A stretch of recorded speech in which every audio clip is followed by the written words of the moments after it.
So welcome, ladies and gentlemen, my fellow reptiles, to another discussion type of video. This is my friend Brittany. She's been on my channel before. She's made two other videos, one where we sat in her apartment, drank coffee, and talked about feminism. And the other video she made on my channel was as a featured guest was Are We All Victims, which a lot of people really liked. And here today we're going to be talking about religious parents. As you well know, I grew up in a religious household. She did too, and we're going to be talking about our experiences growing up in a religious household, our parents now and who they are if are they still religious, what do they think of us personally, are you an atheist? Yes. Okay, just making sure, of what they think their children are like as atheists, and so on and so forth.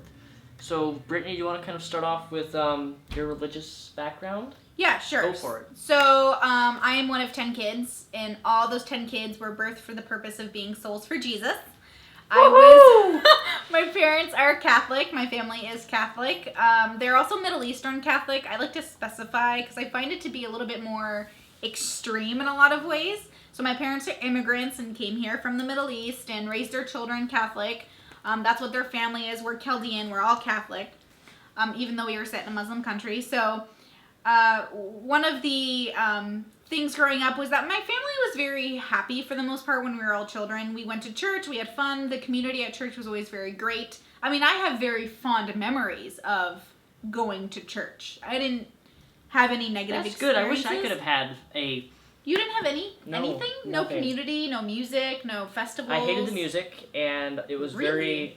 Well, I was heavily bullied, remember? In school, in the church. The church was a place where I was very outcasted in my church growing up because I had a lot of contrary beliefs to Christianity even growing up in the church. Even from a young age? Yeah. Impressive. I believed in evolution at a very young, and my church was a Southern Baptist, so it was all creation type of mentality.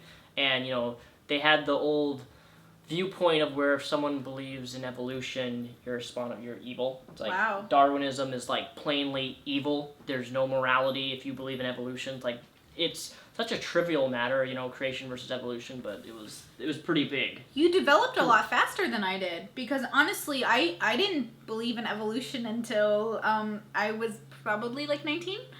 Like that, I mean, I didn't stop believing in God until I was about 19. And it was kind of amazing, like my path with religion has always been back and forth. My path with God has always been back and forth. But I was a hardcore conservative until 22 old. I was too old. Too old. I was definitely at least 21 before I started shifting away from conservative belief systems, including religious belief systems. It was an amazing journey, but all the same, I've always been at odds with religion. When I was being confirmed, half of my heart was in it and half of my heart was not in it. But for my parents, it wasn't a matter of if you believed it or not. It was a matter of just doing it. So they very much believed like you had to go to church, you had to do things. Going to church makes you a Christian. You had to. They became more lenient when the children were primarily out of the home. It wasn't a big deal. But when you visited, it was out of respect that you would go. I didn't go, and that created a lot of friction. I know my parents, I always tell people, are so extremely religious that when I brought my partner home to meet them, my boyfriend at the time, they kicked him out of the house. Like, they said he could sleep there and stay over, and then kicked him out of the house. This man is in his 30s because he was an agnostic who was sleeping with their daughter. Like, they had this idea that even though we lived in the same household, he and I, which they knew, we weren't having sex. And it was kind of one of those moments where they are so involved in their own little worlds that they don't realize the world lives differently from them. They assume everyone's the same kind of religious. They assume everyone has the same morals. I was never allowed to have a female in my bedroom. Oh, me neither growing up. No female in my bedroom growing up. Well, I was allowed to have females, which was their mistake. No, I was never allowed to have a guy in my room. Oh, no. They would have. Oh, no. To the point where they're uncomfortable if couples cuddle on the couch next to each other. Like, it's kind of ridiculous. But it's also this idea that you'll have to be a virgin when you get married, and this very traditional sense of... I had the virgin talk growing up, too. Oh, yeah, absolutely. Well, like, you need to be a virgin because that's what's respectable. That's what I want you as a son. I want you to hold your virginity off for your wife because it's special to her. I mean, let's be honest. How often do you think you're good... If I'm 22 years old. do you really find that many women, a lot of women or men who are virgins by my age? No. It's not a very common thing. And, No. And if you are a virgin, I'm not putting you down for that, but it's just not a common thing. I didn't have sex till I was 22. I didn't really kiss anyone till I was 22, but that was my choice. And that had nothing to do with religion. I have never, ever felt guilty for my sexual adventures. Unlike my sister, who lived And at myself. home. See, my sister lived at home until recently, and she said she always felt guilty. And I never felt that. But I think I also, because I was moved out by that time, and I wasn't religious, and I didn't go to church. I hadn't been to church in, a while. So for me, it was like, I don't know, I've never felt guilty over my sexual choices. But I also believe sexuality is very dignified. I don't think there's anything undignified about it unless it's unconsensual or something like that. But whatever. I remember at Sunday school, it was when I was 15, and it was for the guys only. So they had a girls' talk and I wish I could have listened to the girls' talk at the Sunday school, but it was about sexuality and it was about masturbation. And it had the guy talk, and I remember specifically sitting there as they were, he didn't say the word masturbation. He wouldn't, the teacher wouldn't say that's what it was, but he's like, when you guys pleasure yourself type of mentality. He just said pleasure yourself. And how it was wrong, and that it was lust, and that even thinking a sexual thought, unless you're married to that person, you're technically you're cheating on them. We called it a sin in your heart. Yes, is what we called it's it. A sin in your fucking heart. If you even think about it, masturbation was a huge thing growing up. Thought crimes. Oh, yeah. If you think about stealing, it's the same thing as actually stealing. Oh yeah, and it's so funny because I think in those ways I was much more logical in terms of understanding that, okay, it doesn't really count if it's inside your brain. But with other things, obviously it took me forever to realize how twisted some of the ideals were and how disappointed I was when I learned that the people I thought were moral, how I thought these people who were God-fearing people were good people, learning their faults and how they couldn't man up to them, and realizing the corruption within the religious community. Because it is so extreme. And I think that was the most devastating point in my life. Was realizing that the people you thought you could trust were not the people you could trust. With the safety of your children or even the safety of your sanity. They weren't the people that really had your you in mind. Like your sanity and your safety. And I think that's the most disappointing point. And I think that's really what I mostly want to make clear in this particular video. Especially with everything going on in my life. The people you depend on the most, who claim to be these God-fearing people who are there to love and accept and tolerate you, end up being the people who cannot even understand the meaning of those words. It's really depressing, actually. It's insanely devastating.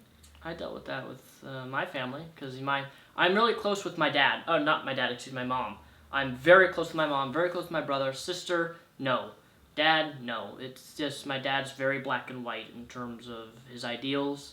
Nothing I could say, do, no matter what evidence comes forth, whether it be science, nothing will ever change him. And it's sad to me when somebody is that set in, the old 1950s black and white mentality regarding things. It's discouraging. I think and for me personally, because I have, all my sympathy normally goes towards children, because I think they are so at the mercy of the adults in their lives, that when an adult cannot, with no matter how much evidence you give them, change their mind and heart, even if it means the life of a child, that's devastating to me. How many adults do you meet who are so set on their ways they will sacrifice the happiness and sanity of their children for their ideals?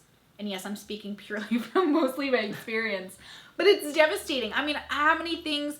It was mostly my sexuality that I very much questioned growing up, not in relation to my religion, because I knew the stance of the religion, and I respected their stance, but that's also why I started to move away from it. Because if I couldn't believe in it, I couldn't respect it, why was I a part of the community? And instead of leaving me to be myself, they chase you. That is my pet peeve with the religious. They chase you. They don't how much litter do I have in my front door right now from religious people that just try to always convert you?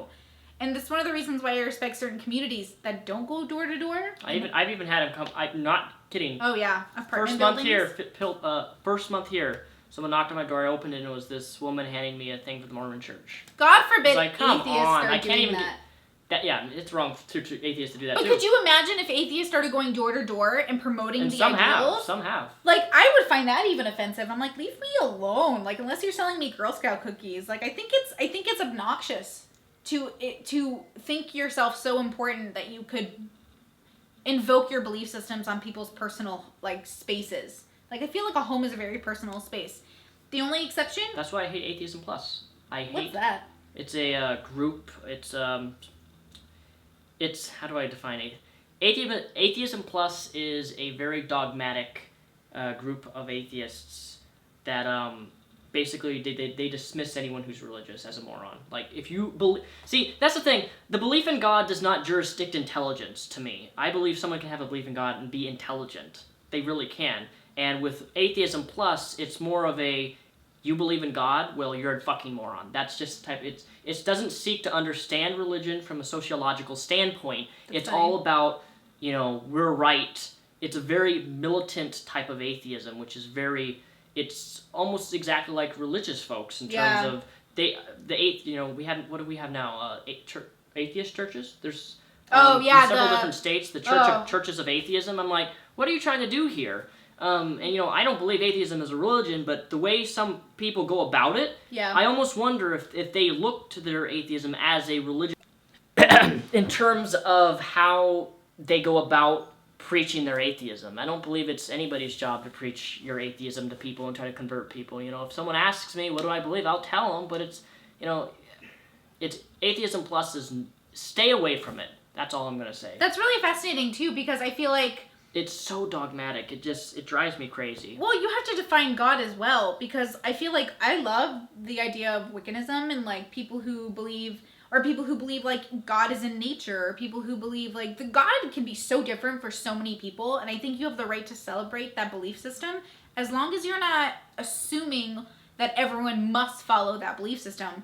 One of the things that I was telling Daniel earlier, some of you may know if you follow my channel, my brother Mark is coming to live with me in Seattle because he was outed by one of our siblings, which caused my religious parents to then alienate and treat him very, very, like, maliciously.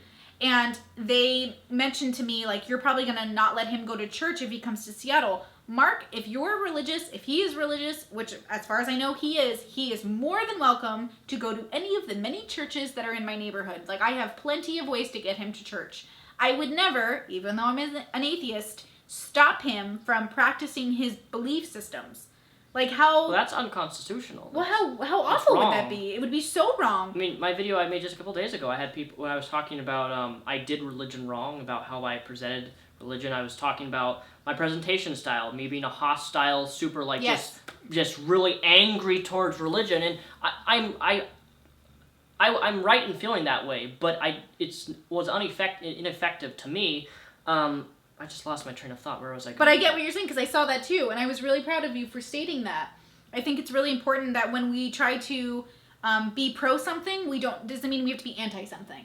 You know what I mean? So I feel like I've seen the opposite with religious families. What I was going to say is that eradicating religion is wrong. Like, I'm sorry, if you are an atheist and you think eradicating all religion, that religion shouldn't exist, you're an idiot. I'm just going to say that straight out there. That's wrong. It's unconstitutional. You're taking people's rights to express what they believe. As long as what they believe doesn't harm people, it's okay.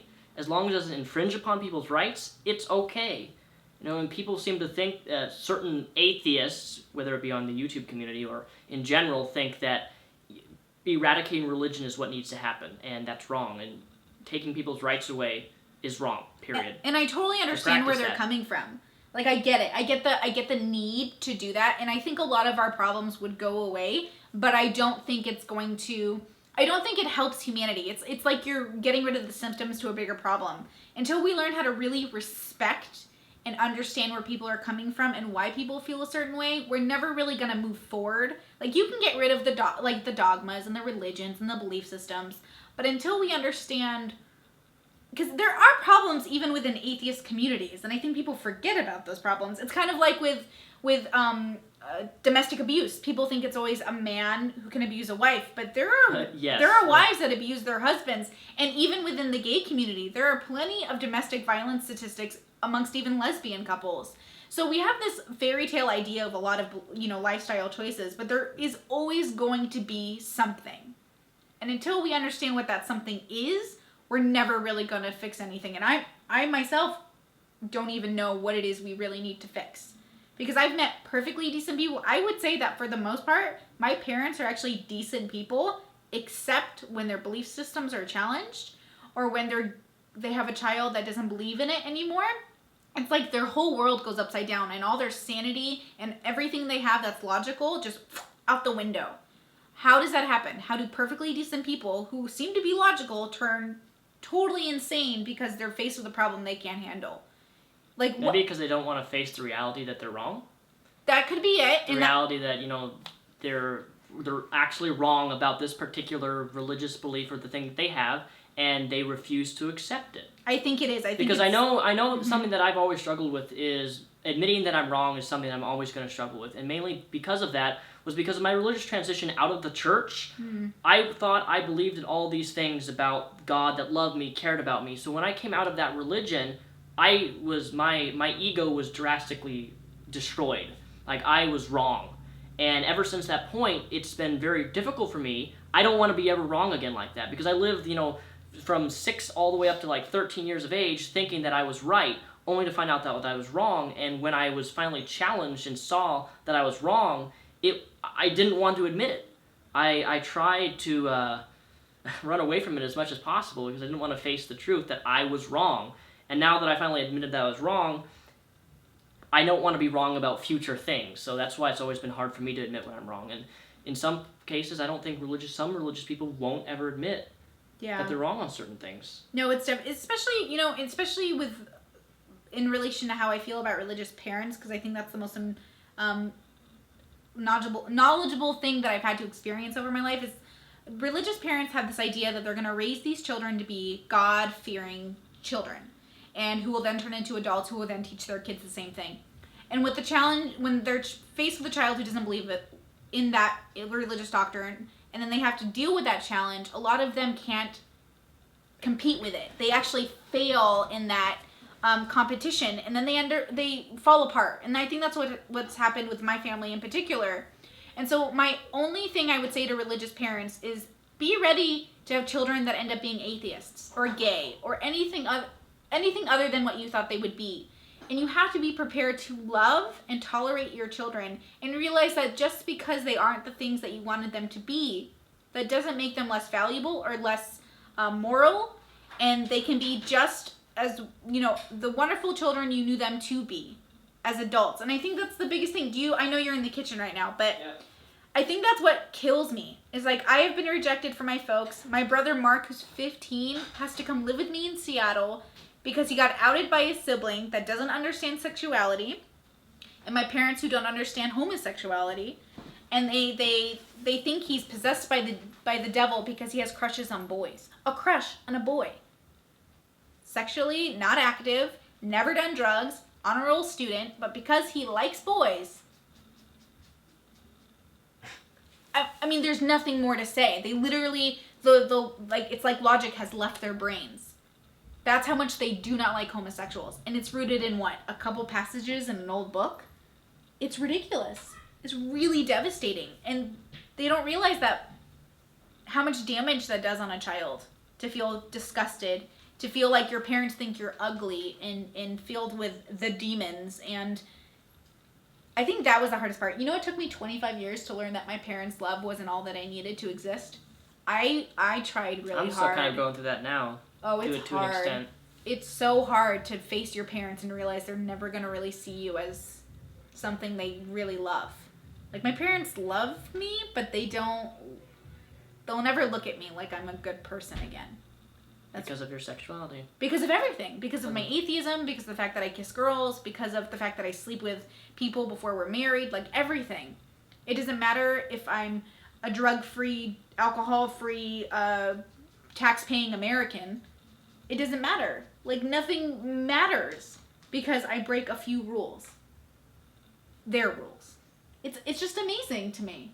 It's devastating to me.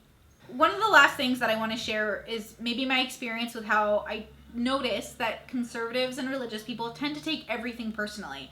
From media news stories to what your children do to what strangers do. One of the things that I would recommend for everyone to realize is that most people don't do things with you in mind. Like, people honestly usually do things in their own self-interest and because they want to be happy. And sometimes it seems like they're doing it to...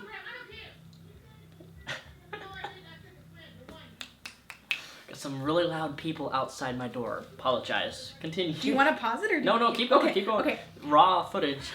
I was going to say that it's usually not about you. Like, yes, there will be those times where people feel like they need to get revenge, or teenagers will be rebellious against their parents.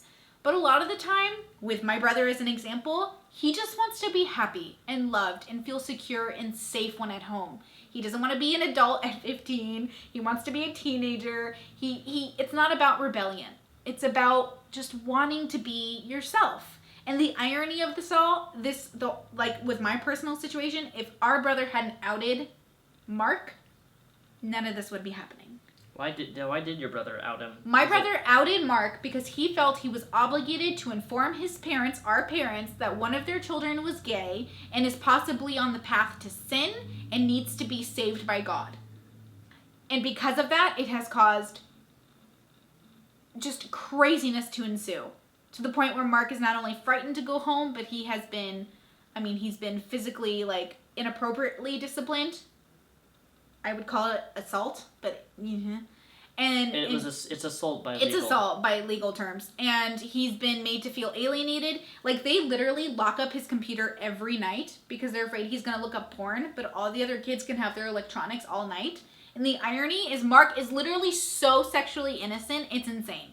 Hasn't done anything with anyone because Mark is he's a very simple person. Like, I don't know how many times I have to say that. Like, and I understand, like, I had grown up telling all these sex jokes all my life, so everyone thought I had opened my legs for so many people, and I hadn't even done anything until I was 22. It's this preconceived notion. Wow. Anyway, to sum up my thoughts on this is that religious people, it's not about you. It's so not about you. Hear that? It's not about you. So not about you. Like, I don't even take into consideration religious people when I'm making decisions for my own life. I'm just trying to be good to the people around me and to myself. Well, you should. You don't need to take into consideration of other people's beliefs when it doesn't involve them. And I'd like to think that my atheist habits don't cause you guys any harm. I don't care if you have a church, go for it. Party on. You won't see me protesting. You really won't. But I will protest if the religious want something over other people. Like gay marriage. Isn't that like everything? Like abortion? Gay marriage. Public statues in public courthouses. That stuff gets me so confused. Forcing prayer in schools. Oh yeah, that's awful stuff. See, that's so offensive. I'm sorry. That's a different rant. That's a different rant. I don't know. I'm all out. Well, that summarizes this video. It's a long video, but you guys said you guys like long videos, so hopefully this was long enough here on my channel. Her channel is linked down below in the description. What is your channel? Brittany's Official. And you can feel free to subscribe to her there. Do you make videos weekly? I'm not going to say you do. No. No, okay. I'm so busy right now. I'm trying to figure out how to get a 15-year-old under my own custody. I am so swamped with things.